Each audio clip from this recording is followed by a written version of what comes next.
Bonjour, c'est la minute paracha de Miran et Shama, Bamidbar. Bamidbar, c'est la paracha qui ouvre un nouveau livre, le livre de Bamidbar. Bamidbar qui veut dire désert. Et c'est ce sur quoi je voudrais me focaliser aujourd'hui, le fait qu'on dédie un livre entier au désert. Comme si on n'avait pas beaucoup d'autres choses à dire. Pourquoi le désert ? Le désert, on sait que c'est le lieu initiatique par excellence, c'est le lieu liminal, le lieu du parcours initiatique entre la sortie d'Égypte, la terre d'esclavage et l'entrée dans la terre promise, et c'est le lieu de la révélation de la Torah. On est à peu près une semaine de la fête de Shavuot. Et voilà ce que nous dit Bamidbar Rabbah. Il nous dit Beshusha Dvarim Nitna HaTorah. La Torah était donnée par trois choses, Be'esh, B'maim ou Bamidbar, par le feu, par l'eau et par le désert. Je trouve que cette expression est très très poétique. Si on imagine, voilà, la Torah a été donnée par le feu, par l'eau, par le désert. Des éléments essentiels, des éléments, le feu et l'eau, antithétiques l'un à l'autre, les opposés l'un à l'autre, qui sont à la fois des sources de vie, des sources de mort potentielles.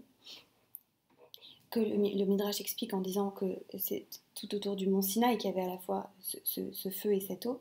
Mais le désert, pourquoi le désert ? Parce que le désert semble plutôt être la toile de fond, semble plutôt être le background, comme on dit en anglais, de tout ce qui se passe.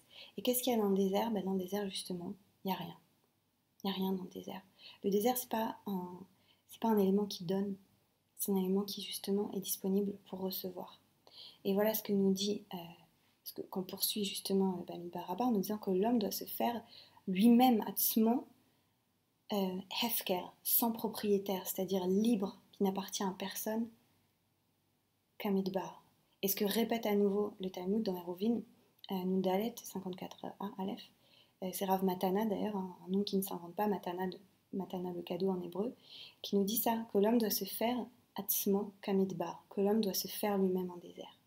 Et c'est la kavana que je voulais partager avec vous pour ce Shabbat et pour ces derniers jours du comptage du Homer, du conte du Homer qui nous amène vers la fête de Shavuot, ces jours de purification, qu'on puisse faire de l'espace en nous. Faire de l'espace en nous pour pouvoir accueillir, qu'on soit des déserts, au sens le plus beau, le plus généreux, le plus miraculeux du terme. Voilà, c'était la minute paracha de Miran et Shama. N'hésitez pas à liker, à commenter, à partager. Shabbat shalom.